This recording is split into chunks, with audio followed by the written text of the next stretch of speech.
Shalom jemaat sekalian, kita patutnya bersyukur pada hari ini Tuhan masih menyediakan waktu bagi kita untuk satu kali lagi untuk boleh beribadah kepadanya. Untuk itu saya mengajak kita sekalian untuk boleh mengambil saat teduh sejenak, menenangkan hati dan pikiran kita sebelum kita memuji dan memuliakan nama Tuhan. Mari kita mengambil saat teduh sejenak.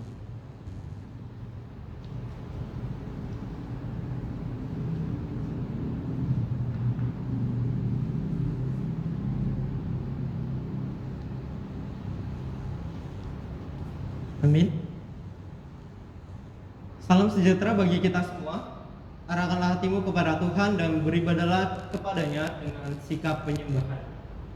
Ibadah GKT Nazaret Pospe Aletheia pada hari ini kita mulai dalam nama Allah Bapa, Allah Anak, dan Allah Roh Kudus.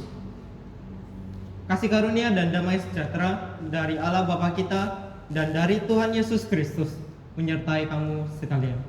Amin. Ya. Tidak terasa 1 minggu telah berlalu di tengah kondisi pandemi yang masih kita rasakan. Ya, kita mulai di proses sedikit demi sedikit sama Tuhan untuk boleh menerima sesuatu yang baru, untuk beradaptasi akan sesuatu yang baru. Dan kita boleh menyadari bahwa apa yang Tuhan rencanakan selalu rencana yang terbaik. Karena kita tahu Dialah Tuhan Allah kita, Allah yang Maha Pengasih, Allah yang Maha Suci. Kita naikkan pujian pertama kita mau sujud menyembah kepadanya. Suci, suci, suci.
Kita mau naikkan pujian ini sekali lagi.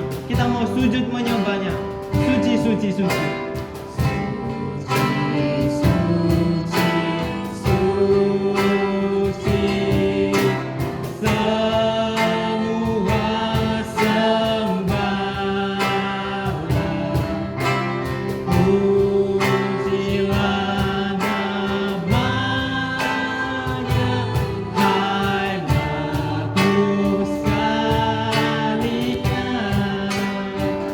Malaikat di surga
Firman Tuhan menyapa kita pada hari ini melalui Matius pasalnya yang kelima ayatnya yang ketiga. Tuhan berfirman, "Berbahagialah orang yang miskin di hadapan Allah, karena merekalah yang mempunyai kerajaan surga." Jemaat saya persilakan untuk duduk.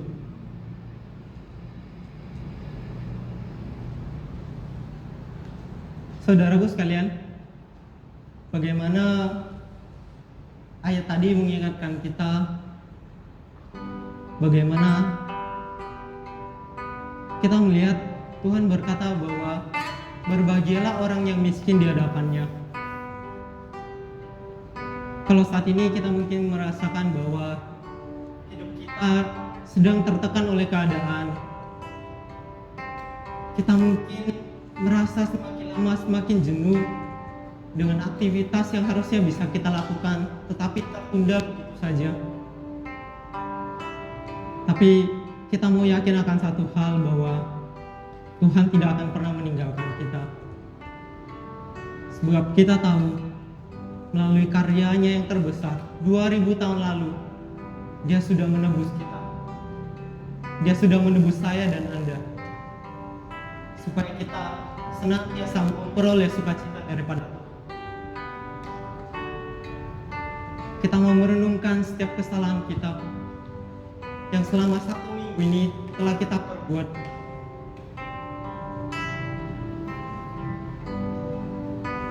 Kita mau mengiringi pujian karena salib-Mu.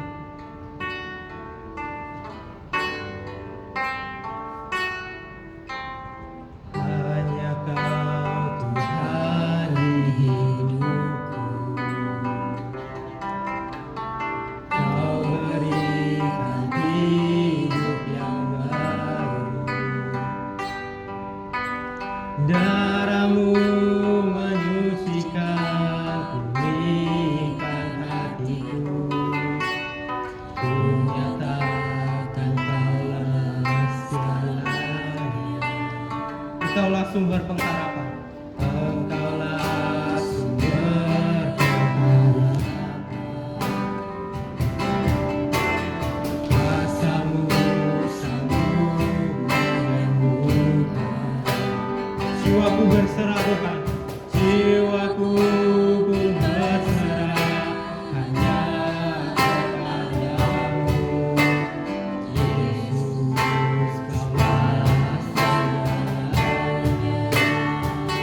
Karena salib-Mu Tuhan, karena salib-Mu ku hidup, karena salib-Mu ku menang.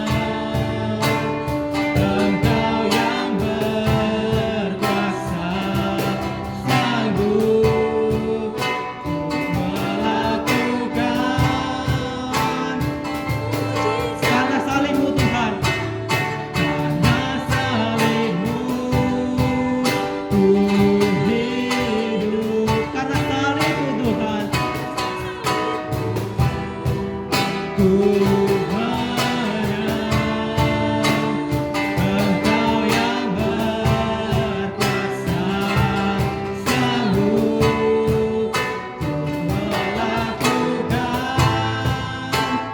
mukjizat-Mu di hidupku. Saya minta jemaat sekalian untuk di rumah kita boleh mengambil saat teduh. Kita mau pujikan pujian ini lebih dalam lagi.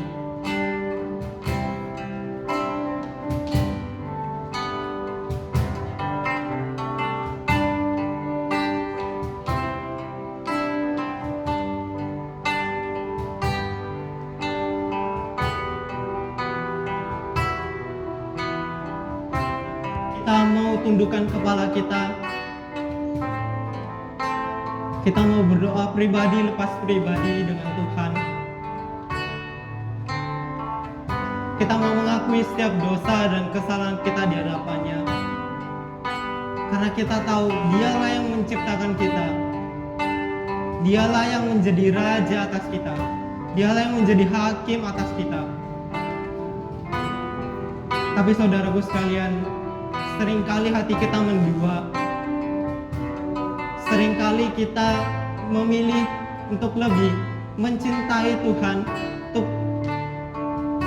sebagai posisi yang kedua. Kita menaruh Tuhan di antara pilihan-pilihan yang lain.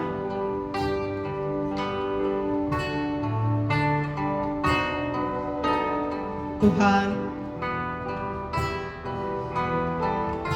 kami ini Tuhan anak-anak-Mu yang penuh dengan dosa. Kami tahu Tuhan, di dalam keterbatasan kami, Tuhan masih setia untuk menolong kami. Kami memohon ampun atas segala kekejian hati kami, atas segala perbuatan jahat kami Tuhan, baik pikiran kami maupun perlakuan kami terhadap sesama.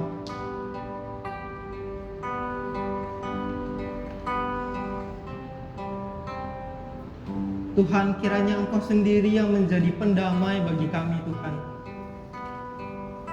Engkau yang menyucikan dan memulihkan kami. Sebab Tuhan, dosa kami ini tidak ada satupun yang dapat membayarnya.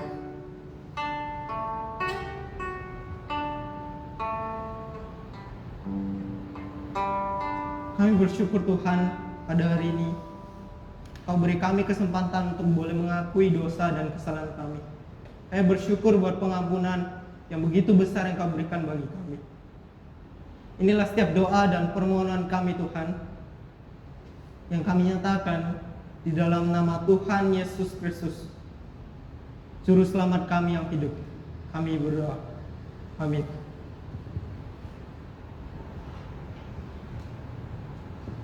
Jemaat sekalian, saya boleh mengajak kita untuk boleh bangkit berdiri. Kita akan mendengarkan berita anugerah yang menyapa kita sebagai anak-anaknya yang mengaku setiap dosa dengan tulus dan ikhlas. Dari Mika pasalnya yang ke-7 ayatnya yang ke-19 sampai ke-20. Biarlah Ia kembali menyayangi kita, menghapus kesalahan-kesalahan kita, dan melemparkan dosa kita ke dalam tubir laut. Ayat yang ke-20. Kiranya Engkau menunjukkan setiamu kepada Yakub dan kasih-Mu kepada Abraham, seperti yang telah Kau janjikan dengan bersumpah kepada nenek moyang kami sejak zaman purbakala. Kita akan dengarkan petunjuk hidup baru yang menjadi dasar bagi kita untuk boleh melangkah di dalam aktivitas kita selama 1 minggu ke depan. Dari Mazmur 42 ayatnya yang ke-12. Mengapa engkau tertekan, hai jiwaku? Dan mengapa engkau gelisah di dalam diriku? Berharaplah kepada Allah, sebab aku bersyukur lagi kepadanya, penolongku dan Allahku. Demikianlah jauh bunyi firman Tuhan bagi kita yang mendengarkan. Kiranya Tuhan menolong setiap kita untuk boleh melaksanakannya di dalam kehidupan kita masing-masing. Amin. Shalom jemaat sekalian yang dikasih dan mengasihi Tuhan. Saya percaya bahwa Tuhan tidak pernah lepas setia bagi kita. Kita boleh katakan amin. Kita boleh percaya bahwa Tuhan bagaimanapun kondisi kita pasti akan tetap mengasihi kita. Nah, ada satu trik sulap yang saya dapat yang bisa cuma coba juga di rumah ya, untuk boleh membagikan kasih Kristus ya bagi sesama. Coba ya, perhatikan tangan saya. Kosong. Oke.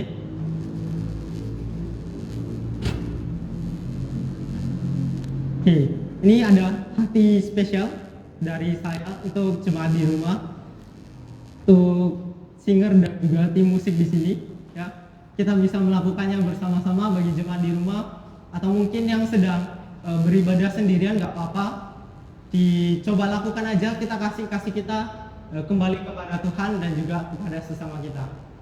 Oke, kita mau bangkit berdiri, kita mau bersukacita untuk Tuhan, kita mau naikkan pujian kita untuk Tuhan. Bersyukurlah.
Oke, masih dengan sikap tegap, sikap bangkit berdiri, kita mengakui iman kita di hadapan Tuhan. Dengan sikap hormat kepada Allah Tritunggal, kita mengakui iman kita menurut pengakuan iman Nisea Konstantinopel. Aku percaya kepada Allah, Bapa yang Maha Kuasa, Pencipta langit dan bumi, segala yang kelihatan dan yang tidak kelihatan, dan kepada Yesus Kristus, Anak Allah yang tunggal, yang lahir dari Sang Bapa, sebelum ada segala zaman. Allah dari Allah, terang dari terang, Allah sejati dari Allah yang sejati, diperanakan, bukan dibuat, sehakikat dengan Sang Bapa, yang dengan perantaranya segala sesuatu dibuat, yang telah turun dari surga untuk kita manusia dan untuk keselamatan kita, dan menjadi daging oleh Roh Kudus dari anak darah Maria, dan menjadi manusia yang disalibkan bagi kita di bawah pemerintahan Pontius Pilatus, menderita dan dikuburkan, yang bangkit pada hari yang ketiga sesuai dengan isi kitab-kitab, dan naik ke surga, yang duduk di sebelah kanan Sang Bapa, dan akan datang kembali dengan kemuliaan untuk menghakimi orang yang hidup dan yang mati, yang kerajaannya takkan berakhir. Aku percaya kepada Roh Kudus, Tuhan dan Pemberi hidup, yang keluar dari Sang Bapa dan Sang Anak, yang bersama-sama dengan Sang Bapa dan Sang Anak, disembah dan dimuliakan, yang telah berfirman dengan perantaran para nabi. Aku percaya satu gereja yang kudus dan am dan rasulik. Aku mengaku satu baptisan untuk pengampunan dosa. Aku menantikan kebangkitan orang mati dan kehidupan di zaman yang akan datang. Amin. Jemaat, saya persilakan untuk boleh duduk kembali. Selanjutnya saya akan memimpin kita semua untuk boleh bersatu hati berdoa di dalam doa syafaat kita. Kita akan mendoakan beberapa pokok doa. Mari kita tundukkan kepala kita. Saya akan memimpin kita semua untuk boleh berdoa. Tuhan Allah Bapa kami yang bertata di dalam kerajaan surga, kami bersyukur pada hari ini Tuhan, sekali lagi kami boleh datang menyapa Engkau. Tuhan, melalui doa dan permohonan kami ini Tuhan, banyak sekali segala bentuk pergumulan pribadi lepas pribadi kami Tuhan, jemaat Pospea Aletheia di tempat ini. Kami yakin dan percaya Engkau adalah jawaban atas segala pergumulan kami. Tuhan, banyak sekali jemaat kami yang sudah mulai membangun lagi usahanya sedikit demi sedikit. Tuhan, kami percaya Engkau menolong di dalamnya. Adapun jemaat kami yang mungkin dalam pergumulan kesehatan, Kau tolong dia Tuhan melalui obat-obatan, melalui segala bentuk jenis kegiatan untuk menyehatkan tubuhnya. Tuhan, kiranya bekerja di dalamnya. Kami juga berdoa Tuhan untuk setiap tim medis yang ada di luar sana. Kami melihat mereka bekerja begitu keras siang dan malam Tuhan, untuk boleh menangani setiap pasien COVID-19. Kami Tuhan memohon bagi mereka, kiranya Tuhan tidak lepas tangan bagi mereka. Tuhan ikut campur dalam setiap pekerjaan mereka, sehingga banyak orang-orang yang disembuhkan, orang-orang yang boleh melihat kemuliaan Tuhan melalui kesembuhan mereka. Kami juga berdoa untuk pemerintahan kami, baik itu pusat maupun daerah. Kami tahu Tuhan, pemerintahan kami juga di dalamnya adalah orang-orang yang penuh keterbatasan, tapi kami percaya mereka adalah orang yang Tuhan pilih untuk boleh memimpin negara kami, untuk boleh menangani masalah COVID di negara kami ini. Tuhan juga sertai dan jaga kami. Tuhan, pakai kami, Tuhan pakai keluarga kami untuk boleh saling menguatkan, untuk boleh saling mengingatkan bagaimana kami boleh terus-menerus menjaga kesehatan. Terima kasih Tuhan, terima kasih. Terpujilah nama-Mu. Hanya di dalam nama Tuhan Yesus Kristus kami berdoa. Amin. Selanjutnya kita akan mendengarkan firman Tuhan yang akan disampaikan melalui hambanya. Untuk itu kita mempersiapkan hati kita akan menerima firman Tuhan seperti sungai yang rindu.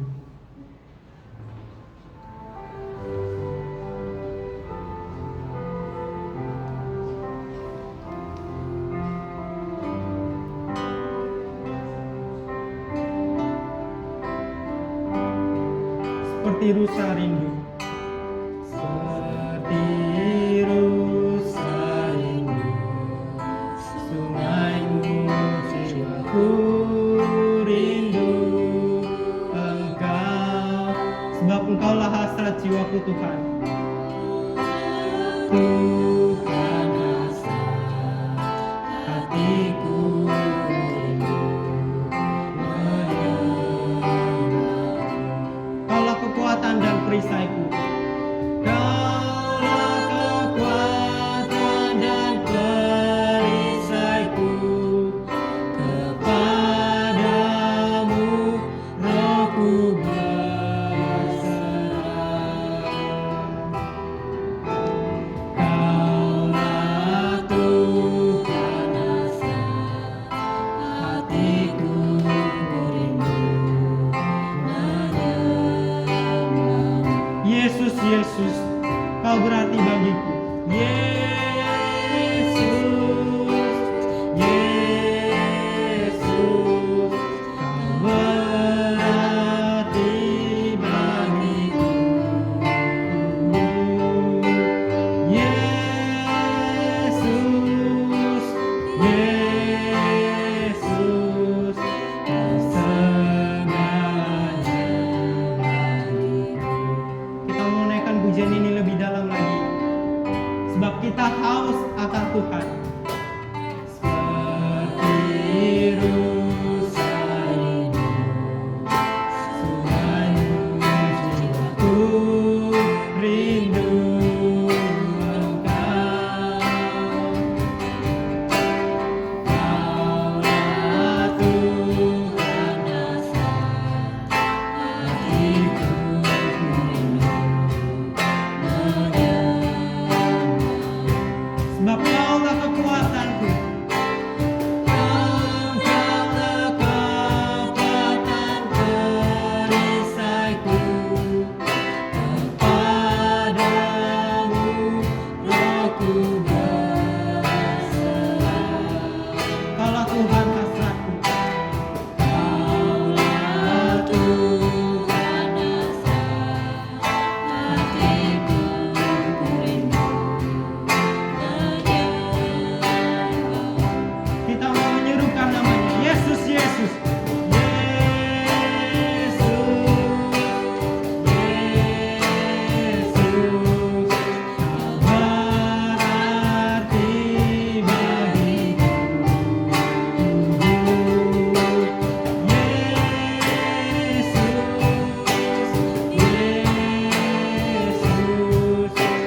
Kau segalanya bagiku.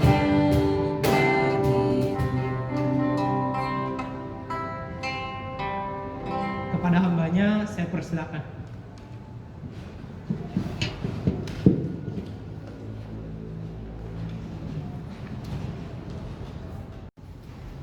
Salam sejahtera bagi kita semua. Saudaraku yang kasih dalam Tuhan, senang rasanya kita bisa membuat video sendiri. Kiranya video ibadah ini boleh menjadi berkat bagi kita semua. Sebelum mendengar firman Tuhan, hari ini kita berdoa. Mari kita berdoa. Tuhan, terima kasih pada hari ini, karena anugerah dan kasih karunia-Mu menyertai kami masing-masing. Hari ini Tuhan, kami di rumah masing-masing sedang berhadapan dengan Engkau, karena kami sedang melakukan ibadah. Tuhan, pimpin kami pribadi lepas pribadi, supaya kami tetap bisa mendengar firman Tuhan, dan firman Tuhan itu menjadi makanan bagi jiwa kami. Iman kami semakin bertumbuh, pribadi kami semakin diubah. Tolonglah kami semua ya Tuhan. Terima kasih ya Tuhan. Mohon pimpinan dan penyertaan di dalam nama Yesus, Sang Firman yang hidup itu, kami telah berdoa. Amin. Saudaraku yang terkasih di dalam Tuhan, Hari ini kita akan belajar satu topik. Topiknya tentang miskin rohani. Miskin rohani. Terambil dalam kitab Matius pasal 5 ayat ketiga. Matius pasal 5 ayat ketiga.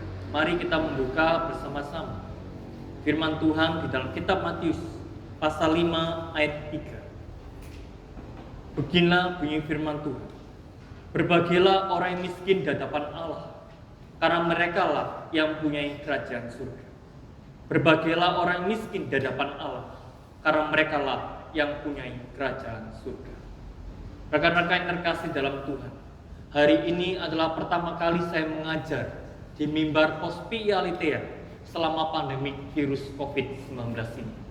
Sudah 17 minggu kita beribadah di rumah masing-masing. Pada saat itu saya memperkirakan hanya sekitar 2 minggu. Hanya 2 minggu saja kita ibadah di rumah masing-masing. Tetapi sampai hari ini kita masih belum bisa. Perkiraan-perkiraan manusia berbeda dengan perkiraan-perkiraan Tuhan. Rencana manusia berbeda dengan rencana Tuhan. Maka dari itu siapkan hati kita sungguh-sungguh. Siapkan hidup kita sungguh-sungguh. Untuk apa? Untuk menjalani hidup yang berbeda. Hidup yang tidak lagi bisa sama seperti dulu lagi. Hari ini juga kita produksi ibadah sendiri. Kenapa kita produksi video ibadah sendiri? Karena sebagai bentuk tanggung jawab atas karunia yang Tuhan berikan kepada kita masing-masing. Tanggung jawab yang Tuhan berikan kepada kita masing-masing. Tuhan memberikan karunia untuk melayani Dia, untuk melayani Dia. Kita tidak bisa berdiam diri terhadap masalah ini. Kita hanya menonton saja. Tidak. Tuhan memberikan karunia untuk melayani, bukan untuk menonton. Terlebih juga sebagai bentuk apa? Bentuk tanggung jawab saya kepada Tuhan. Bentuk penggembalaan saya yang Tuhan titipkan kepada saya, kepada Tuhan. Saudara yang kasih dalam Tuhan, maka dari itu kita doakan rekan-rekan, pemuda-pemudi, doakan rekan-rekan yang melayani, baik dari editing, dari guru-guru sekolah minggu, dari pelayan-pelayan Tuhan yang lain juga. Kita mengeluarkan dalam 1 minggu itu sekitar 4 video dari KU1 hingga sekolah minggu. Pesan saya, doakan mereka masing-masing. Hari ini kita akan belajar satu topik tentang miskin rohani. Miskin rohani adalah bagian khotbah yang berseri. Firman Tuhan katakan dengan jelas, berbahagialah orang miskin di hadapan Allah, karena merekalah yang mempunyai kerajaan surga. Saudaraku kasih dalam Tuhan, firman Tuhan mengatakan berbahagialah orang yang miskin di hadapan Allah. Bagaimana orang miskin dapat disebut berbahagia? Bukankah orang bekerja siang dan malam? Bukankah orang bekerja dengan banting tulang supaya apa? Supaya ia kaya. Saudara yang kasih dalam Tuhan, ia mengumpulkan sedikit demi sedikit supaya apa? Supaya lama-lama menjadi bukit. Dia banyak harta, maka disebut orang kaya. Kenapa banyak orang ingin menjadi orang kaya? Kenapa banyak orang ingin berbondong-bondong untuk mencapai kesuksesan? Kaya dan kaya dan kaya. Karena apa saudara? Karena kaya mendatangkan kebahagiaan, sedangkan kemiskinan mendatangkan penderitaan. Tetapi firman Tuhan dengan jelas mengatakan, berbahagialah orang miskin. Berbahagialah orang miskin di hadapan Tuhan. Saudara yang kasih dalam Tuhan, orang yang miskin itu adalah orang yang menderita. Kalau kita mau makan ayam, kita masih berpikir-pikir, kalau hari ini aku belanja ayam, saya goreng ayam untuk keluarga saya. Pertanyaannya adalah, apakah besok masih ada? Masih ada uang belanja? Kalau hari ini kita berpikir, aku mau beli kipas angin, maka kita akan berpikir apa saudara? Kita akan berpikir bahwa bisa enggak saya membayar listriknya? Karena dengan adanya kipas angin, otomatis menambah biaya listrik. Begitu banyak keterbatasan yang kita miliki. Begitu banyak kesulitan yang dimiliki. Karena apa? Karena kita miskin. Tetapi kalau aku kaya, kalau saya kaya, maka apa saudara? Maka batasan-batasan itu, batasan-batasan itu tidak saya alami. Batasan-batasan itu bisa saya lewati. Maka saya lebih bahagia jika saya kaya. Saudara, memang benar. Jika engkau miskin di hadapan dunia, maka engkau akan menderita. Jika engkau miskin di hadapan dunia, maka engkau akan menderita.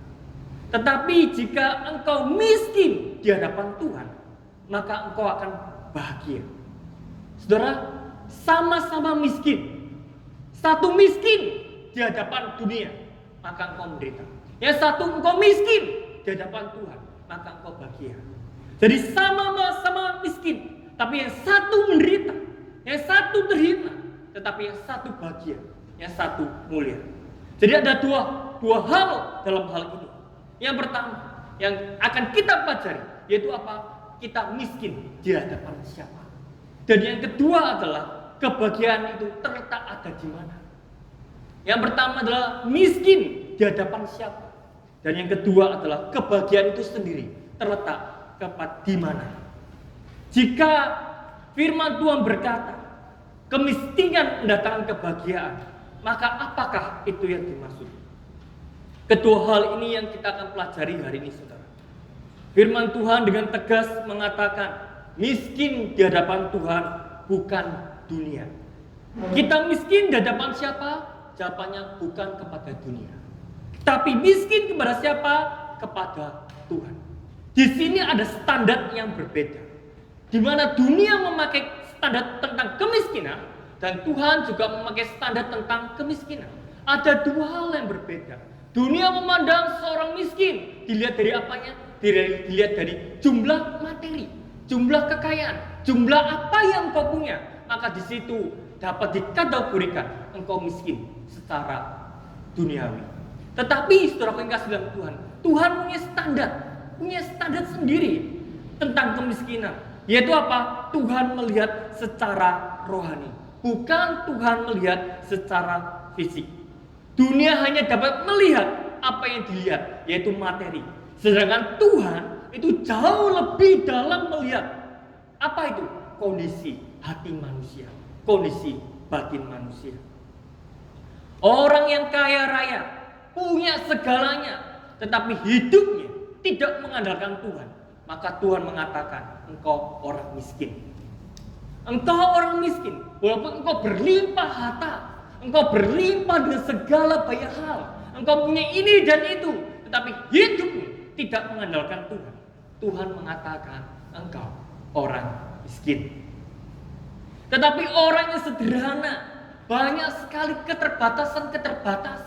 Beli ini masih mikir, nikmati itu masih mikir panjang. Beli ini, beli itu, masih banyak proses yang harus dilewati. Dia begitu banyak waktu yang digunakan untuk menabung. Tetapi jika hidupnya mengandalkan Tuhan, maka Tuhan mengatakan apa? Dia orang yang berbahagia. Dia orang yang berbahagia walaupun hidupnya penuh dengan keterbatasan. Dia orang yang berbahagia. Pertanyaannya adalah mengapa dia disebut orang yang berbahagia walaupun dia mengalami kemiskinan? Jika kita melihat firman Tuhan, kata miskin di sini Matius pasal 5 ayat 3. Berbahagialah orang yang miskin.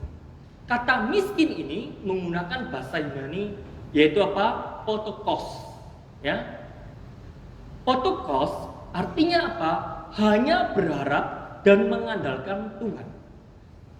Kata ini menunjukkan bahwa pribadi itu hanya berharap dan mengandalkan Tuhan. Kata ini seringkali di dalam konteks orang Yahudi menggambarkan seorang pengemis. Seorang pengemis betul-betul miskin. Artinya apa? Artinya ia tidak akan dapat hidup tanpa pemberian. Dia akan terus bisa hidup hari ini. Besok bisa melanjutkan hidupnya lagi. Besok lagi melanjutkan hidup lagi. Dengan satu syarat. Yaitu apa? Jika ada orang yang memberi. Jika tidak ada yang memberi, hari ini hidup, besok mati. Jadi kata miskin ini betul-betul mengharapkan, mengandalkan orang yang memberi. Berharap, mengandalkan ada sosok pribadi yang menolong. Rekan-rekan yang terkasih di dalam Tuhan. Jika kita miskin di hadapan Tuhan, maka apa saudara? Maka hidup kita betul-betul mengandalkan Tuhan. Betul-betul berharap kepadanya. Jika Tuhan tidak memberi saya, jika Tuhan tidak menolong saya, maka apa? Maka hidupmu akan berakhir. Betul-betul menggambarkan seperti orang miskin. Hari ini jika tidak ada orang yang memberi saya roti, jika hari ini saya tidak ada orang yang memberi saya uang, hari ini saya hidup, besok saya bisa mati. Betul-betul mengharapkan apa? Mengharapkan pemberian. Mengandalkan apa? Mengandalkan pemberian.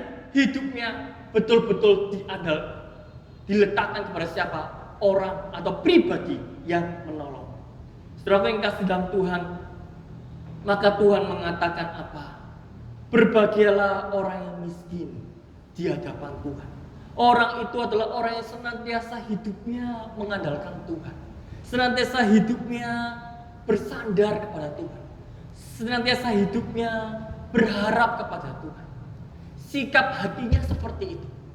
Sikap hatinya, aku berharap kepada Tuhan. Aku mengandalkan Tuhan. Aku hanya bersandar kepada Tuhan. Dan Tuhan mengatakan orang itu adalah orang yang bahagia. Pertanyaannya adalah, kok bisa bahagia? Karena Tuhan mengasihi orang seperti itu. Tuhan dikatakan di dalam jelas firman Tuhan. Tuhan mengatakan apa? Karena merekalah yang mempunyai kerajaan surga. Tuhan akan memberikan kerajaan surga kepada orang yang mengandalkan, yang berharap, yang bersandar kepada Tuhan. Orang ini adalah gambaran dari apa? Gambaran orang yang percaya kepada Tuhan. Orang yang percaya kepada Tuhan, orang itu akan tinggal di surga bersama dengan Tuhan. Orang percaya Tuhan itu seperti apa? Orang percaya Tuhan itu seperti orang miskin yang hidupnya senantiasa mengandalkan Tuhan, yang bersandar kepada Tuhan, yang berharap pada Tuhan. Maka Tuhan mengatakan, engkau berbahagia. Kenapa engkau berbahagia? Karena engkau orang percaya. Engkau akan bersama-sama dengan aku di surga. Engkaulah yang punya kerajaan surga. Saudara yang kasih dalam Tuhan, inilah firman Tuhan. Firman Tuhan menjelaskan kepada kita tentang apa, saudara? Tentang iman. Iman digambarkan apa, saudara? Digambarkan seperti orang miskin. Orang yang selalu betul-betul mengandalkan Tuhan dalam hidup ini. Orang yang betul-betul bersandar kepada Tuhan.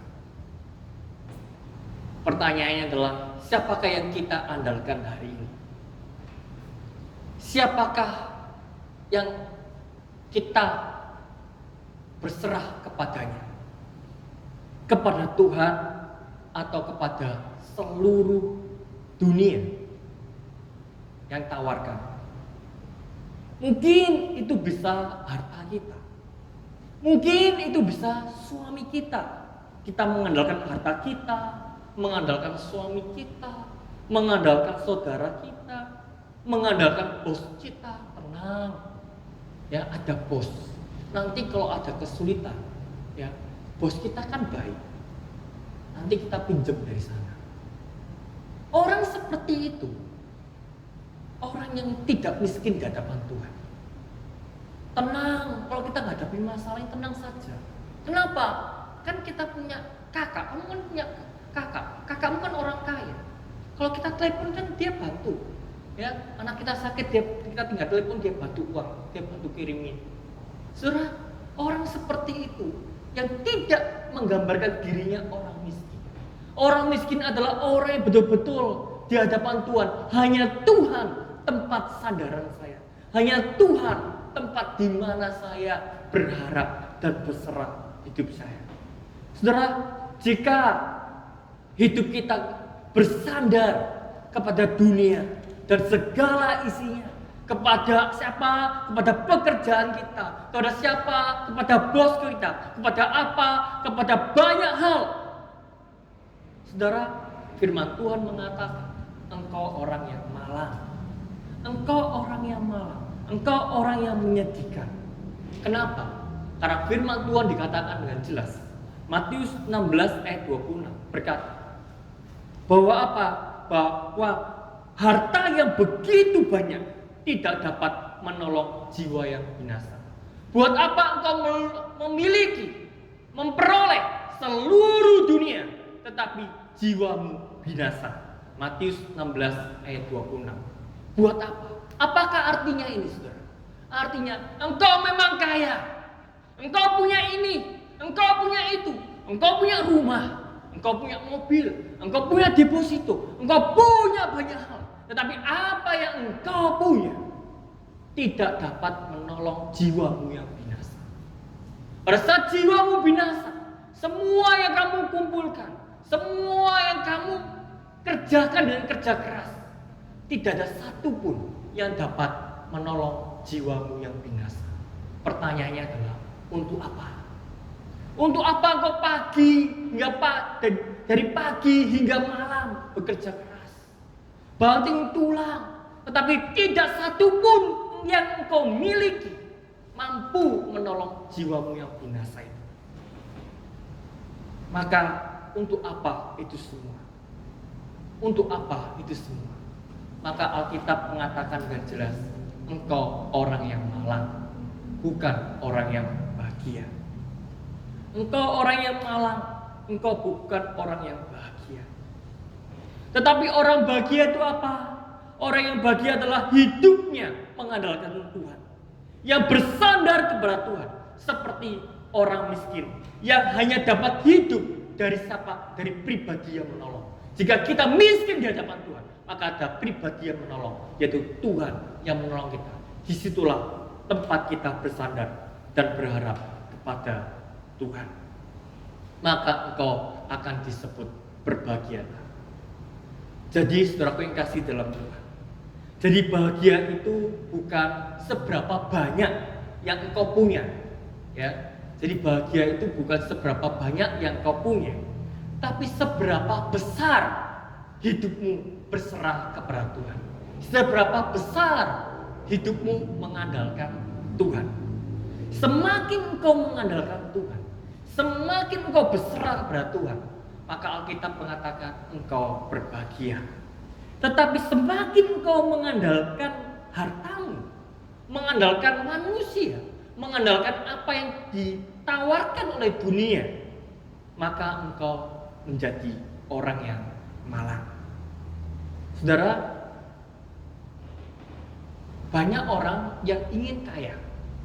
Kaya. Saya tanya, kenapa kamu ingin kaya? Jawabannya adalah supaya hidup saya bahagia. Jadi kaya sama dengan bahagia. Ya, kaya sama dengan bahagia. Saudara, kalau rumus ini kaya sama dengan bahagia, kalau rumus ini diterapkan, maka apa saudara? Maka sebenarnya ini adalah kebahagiaan yang tidak sejati, kebahagiaan yang semu. Kenapa? Karena banyak orang kaya yang bunuh diri. Betul. Kurang apa dia? Rumah ya besar, ya toh? Perusahaannya juga besar, uangnya juga banyak, tapi tidak sedikitnya banyak orang kaya yang bunuh diri. Banyak orang kaya yang kecanduan minuman keras. Banyak orang kaya yang keluarganya berantakan. Seharusnya jika kita pakai rumus kaya sama dengan bahagia, maka ini adalah hal yang salah. Kaya sama dengan bahagia, kenyataannya apa? Kaya sama dengan tidak selalu bahagia. Tetapi firman Tuhan mengatakan ada orang yang miskin, hidupnya pas-pasan, tapi dia juga orang yang miskin di hadapan Tuhan. Hidupnya miskin di hadapan Tuhan. Dan firman Tuhan mengatakan dia orang yang bahagia. Kenapa dia bahagia? Karena dia percaya bahwa hidupku karena kemurahan Tuhan. Kenapa saya bahagia? Karena aku hidup karena percaya kepada Tuhan. Maka Alkitab mengatakan berbahagialah orang miskin di hadapan Tuhan. Karena apa? Karena dia mempunyai kerajaan surga. Saudaraku ingat dalam Tuhan, apakah saudara hari ini orang bahagia? Apakah saudara sungguh-sungguh miskin di hadapan Tuhan? Orang yang bahagia adalah orang yang bersandar dan mengandalkan Tuhan di dalam hidupnya. Kiranya firman Tuhan pada hari ini menjadi berkat bagi kita semua. Mari kita berdoa. Tuhan, tolonglah kami semua untuk sungguh-sungguh bersandar, mengandalkan Tuhan seperti orang miskin, di mana dia tidak dapat hidup tanpa jika tidak ada orang yang menolongnya. Tuhan, tolonglah kami semua. Kami ingin miskin di hadapan Tuhan, bukan ingin menjadi orang kaya di hadapan dunia. Karena di dalam Engkau saja Tuhan ada kebahagiaan. Orang-orang yang demikian Tuhan, Engkau akan memberikan kerajaan surga. Terima kasih ya Tuhan. Pimpin semua, pribadi lepas pribadi, supaya senantiasa iman kami selalu bersandar, bertumbuh, dan berserah kepadamu. Di dalam nama Yesus, Sang Gembala kami yang ajaib, kami telah berdoa. Amin.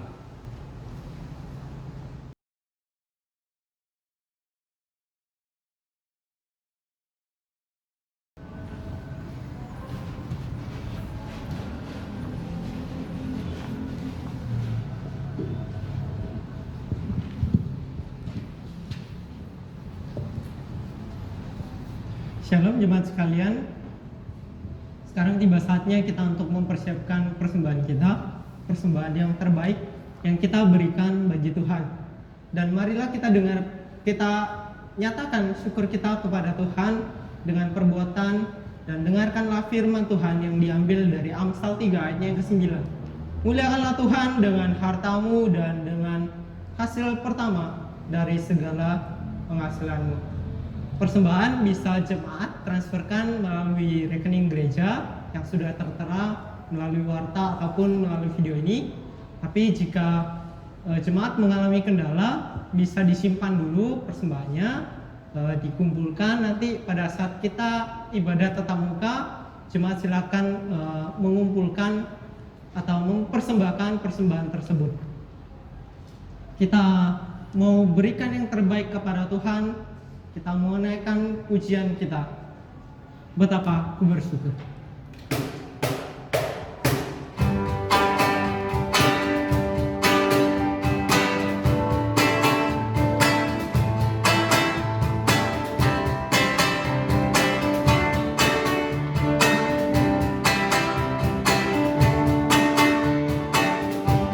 Kita mau katakan betapa aku bersyukur.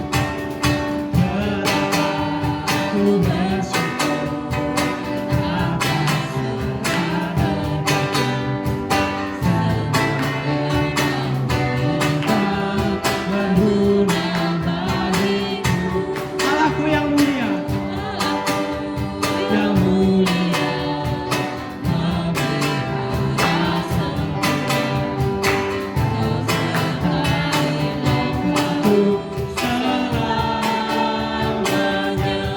syukurku bersyukur kepadamu Tuhan. Syukur, bersyukur kepadamu. Puji, puji agung namamu. Sembah, sembah kesucianmu. Aku ada bagaimana. Aku ada hanya karena anugerah-Mu. Kita mau naikkan syukur kita sekali lagi. Betapa aku bersyukur atas segala berkat-Mu. Semua yang Kau berikan berguna bagiku. Allahku yang mulia, memelihara sempurna. Kau sertai langkahku selamanya. Syukurku bersyukur kepadamu Tuhan. Syukur, bersyukur kepadamu. Puji, puji agung namamu. Sembah, sembah kesucianmu. Aku adalah sebagaimana. Aku ada hanya karena anugerah-Mu. Mari kita berdoa bersama-sama. Kita satukan hati untuk mendoakan persembahan kita. Tuhan, Bapa kami yang bertata dalam kerajaan surga, kami bersyukur Tuhan senantiasa memelihara kami, senantiasa mencukupkan kami dalam kehidupan kami. Kami bersyukur melalui berkat-berkat yang ada, kami boleh nyatakan syukur kepada Tuhan melalui persembahan kami di dalam bentuk dana, dalam bentuk uang. Kami memohon Tuhan untuk boleh menyertai pengurus ataupun majelis yang turun tangan untuk boleh mengelola persembahan kami ini, supaya boleh dipakai Tuhan setiap pekerjaan-pekerjaanmu, untuk boleh menolong jemaat, untuk juga boleh memberkati bahkan di luar jemaat kami. Terima kasih Tuhan, terima kasih. Kami menyatakan syukur kami kepadamu, hanya di dalam nama Tuhan Yesus kami berdoa dan mengucap syukur. Amin. Saya mengajak jemaat sekalian untuk kita boleh bangkit berdiri. Segala kemuliaan hanya kepada Allah Tritunggal. Kita akan menaikkan pujian doksologi dan doa berkat akan disampaikan oleh hambanya Pendeta Ari. Doksologi.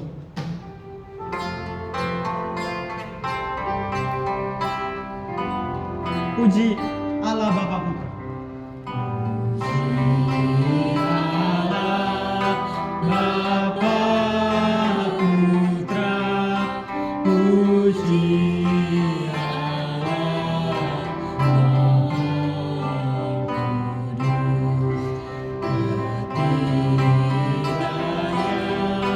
Yang esa pohon selamat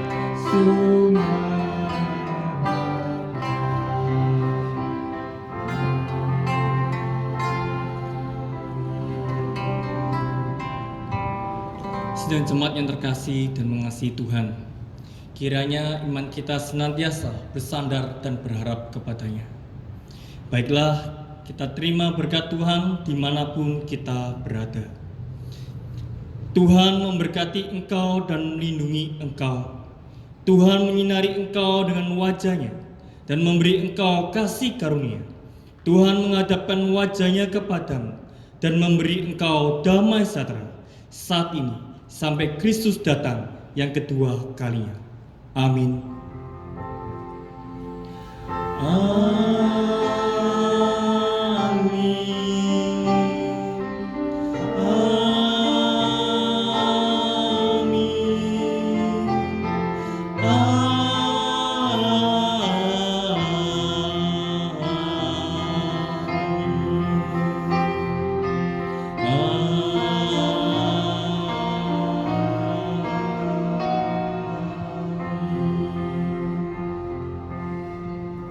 Silakan duduk, silakan mengambil satu. Tuhan Yesus memberkati kita semua.